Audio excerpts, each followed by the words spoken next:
Assalamualaikum warahmatullahi wabarakatuh. Perkenalkan, saya Salsabila Putri dengan NIM 23031032 dari Prodi Pendidikan Biologi. Nah, di sini saya akan menjelaskan materi tentang administrasi sarana dan prasarana.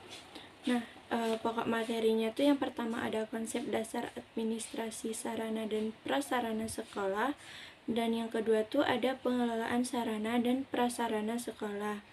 Nah, yang pertama adalah konsep administrasi sarana dan prasarana sekolah. Nah, sebelum itu kita ketahui dulu sekolah itu merupakan sebuah sistem yang memiliki tujuan yang berkaitan dengan upaya mewujudkan tujuan tersebut. Seringkali masalah dapat muncul. Nah, masalah-masalah itu dapat dikelompokkan sesuai dengan tugas-tugas administratif yang menjadi tanggung jawab administrator sekolah, sehingga merupakan substansi tugas-tugas administratif kepala sekolah selaku administratornya. Nah, di antaranya adalah tugas yang dikelompokkan menjadi substansi perlengkapan sekolah.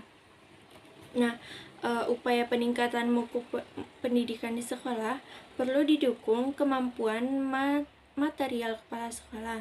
Nah, kepala sekolah hendaknya berupaya untuk mendayagunakan sumber-sumber, baik itu personal maupun material. Nah, baik dia secara efektif dan efisien guna menunjang tercapainya tujuan pendidikan di sekolah secara optimal. Nah, manajemen sekolah akan efektif dan efisien. Dia tuh apabila didukung oleh sumber daya manusia yang profesional untuk mengoperasikan sekolah tersebut. Nah, kurikulum yang sesuai dengan tingkat perkembangan dan karakteristik siswa, kemudian kemampuan komitmen, tenaga pendidikan yang handal, dan kesemuanya itu didukung sarana prasarana yang memadai untuk mendukung kegiatan belajar dan mengajar. Nah, dana yang cukup juga perlu, yaitu untuk menggaji staf yang sesuai dengan fungsinya, serta partisipasi masyarakat yang tinggi. Nah, bila salah satu yang tadi saya sebutkan tidak sesuai dengan yang diharapkan atau tidak berfungsi sebagaimana mestinya, maka efektivitas dan efisiensi pengelolaan sekolah kurang optimal. Nah, dengan demikian harus ada keseimbangan antara komponen-komponen tersebut. Nah, untuk mencapai keseimbangan tersebut, diperlukan pengelola yang mengerti dan memahami prinsip-prinsip dalam pengelolaan sarana prasarana sekolah untuk tercapainya tujuan pendidikan tertentu. Nah, prasarana pendidikan yaitu adalah semua perangkat kelengkapan dasar yang secara tidak langsung menunjang proses pendidikan di sekolah. Dalam pendidikan misalnya lokasi atau tempat, bangunan sekolah, lapangan olahraga, ruang, dan sebagainya. Sedangkan sarana pendidikan adalah yaitu semua perangkat peralatan, bahan, dan perabot yang secara langsung digunakan dalam proses pendidikan di sekolah, seperti ruang, buku, perpustakaan, laboratorium, dan sebagainya. Selanjutnya tuh ada prinsip-prinsip administrasi sarana prasarana. Nah, agar tujuan manajemen perlengkapan itu bisa tercapai, ada beberapa prinsip yang perlu diperhatikan dalam pengelolaan sarana dan perlengkapan di sekolah. Nah, yang pertama tuh ada prinsip pencapaian tujuan. Nah, prinsip ini dasarnya yaitu sekolah dilakukan dengan maksud agar semua fasilitas sekolah dalam keadaan kondisi siap pakai. Oleh sebab itu, manajemen perlengkapan sekolah dapat dikatakan berhasil bila mana fasilitas sekolahnya itu selalu siap pakai setiap saat. Pada setiap seorang personal sekolah akan menggunakannya. Kemudian yang kedua tuh ada prinsip efisiensi. Nah, dengan prinsip efisiensi ini, semua kegiatan pengadaan sarana dan prasarana sekolah dilakukan dengan perencanaan yang hati. Nah, sehingga bisa memperoleh fasilitas yang berkualitas baik dengan harga yang relatif murah juga. Nah, dengan prinsip efisiensi berarti bahwa pemakaian semua fasilitas sekolah hendaknya dilakukan dengan sebaik mungkin. Kemudian ada prinsip administratif. Nah, di Indonesia kan terdapat sejumlah peraturan perundang-undangan yang berkenaan dengan sarana dan prasarana pendidikan. Sebagai contohnya yaitu ada peraturan tentang inventarisasi dan penghapusan perlengkapan milik negara.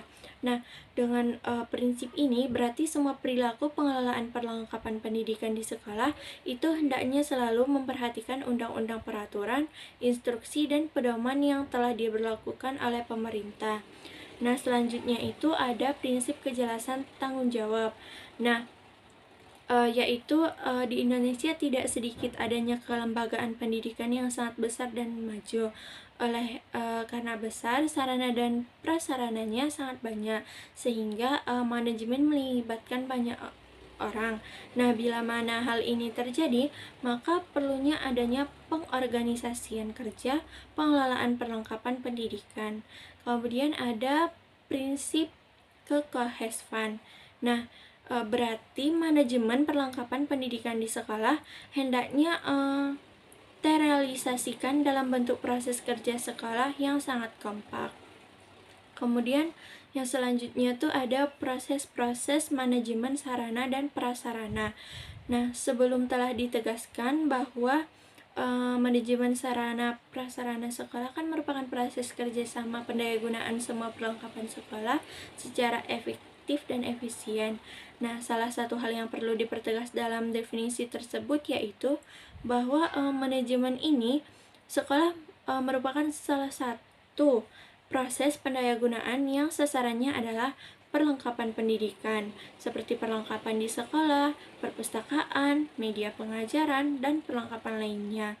Nah, akhir-akhir ini banyak sekali uraian tentang langkah-langkah manajemen sarana prasarana sekolah, sebagaimana dikemukakan oleh para teoretisi pengelolaan perlengkapan pendidikan.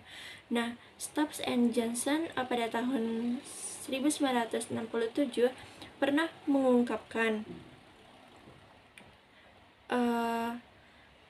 bahwa langkah-langkah manajemen sarana prasarana pendidikan itu meliputi analisis, misalnya analisis kebutuhan, anggaran, seleksi, penetapan kebutuhan, pembelian, penerimaan, dan banyak juga yang lainnya. Sementara pakar manajemen pendidikan lainnya menyimpulkan bahwa manajemen sarana prasarana pendidikan di sekolah itu meliputi analisis dan penyusunan kebutuhan, pengadaan, penyaluran, pemakaian, dan pemeliharaan, inventarisasi, dan penghapusan. Nah, kegiatan seperti analisis dan penyusunan kebutuhan yang pada dasarnya dilakukan oleh perlengkapan pendidikan sebagai perencanaan pengadaan kelengkapan. Oleh karena itu, kegiatan tersebut dapat dikategorikan dengan pengadaan perlengkapan pendidikan. Nah, kemudian yang selanjutnya ada hubungan sarana prasarana dengan program pengajaran. Nah, titik berat dalam hal ini yaitu kepada belajar yang dikaitkan dengan masalah-masalah dengan kebutuhan serta kegunaan hasil belajar nanti di dalam kehidupannya. Karena penyediaan sarana pendidikan di suatu sekolah haruslah disesuaikan dengan kebutuhan anak didik serta digunakan hasilnya di masa-masa yang akan mendatang. Kemudian ada tanggung jawab kepala sekolah dan kaitannya pengurusannya dalam prosedur sarana prasarana sekolah. Nah, salah satu tugas utama kepala sekolah dalam pengadministrasian sarana prasarana yaitu bersama-sama staf menyusun daftar kebutuhan mereka, yaitu alat-alat sarana tersebut dan mempersiapkan perkiraan tahunan untuk diusahakan penyediaannya. Kemudian menyimpan dan memelihara serta mendistribusikan kepada guru-guru yang bersangkutan dan menginventarisasi alat-alat atau sarana tersebut pada tahun-tahun pelajaran. Kemudian ada pengadaan dan pendistribusian sarana dan prasarana sekolah. Nah, pengadaan perlengkapan pendidikan ini seharusnya sudah direncanakan dengan hati-hati sehingga semua pengadaannya itu selalu sesuai dengan pemenuhan kebutuhan di sekolah. Yang pertama tuh ada prosedur perencanaan perlengkapan sekolah. Yang kedua, yang selanjutnya ada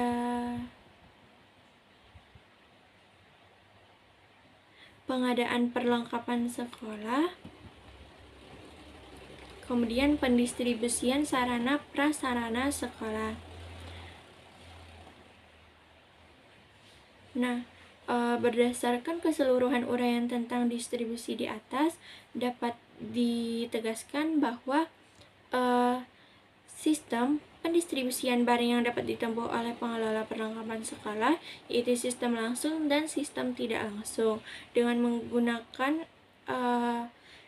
sistem pendistribusian langsung, barang-barang yang sudah diterima dan diinvestasikan langsung disalurkan pada bagian-bagian yang membutuhkan tanpa melakukan proses pendistribusian terlebih dahulu.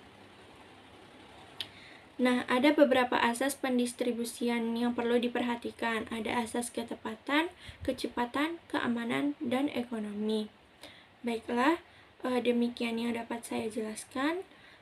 Kurang lebihnya saya mohon maaf. Saya tutup dengan salam. Assalamualaikum warahmatullahi wabarakatuh.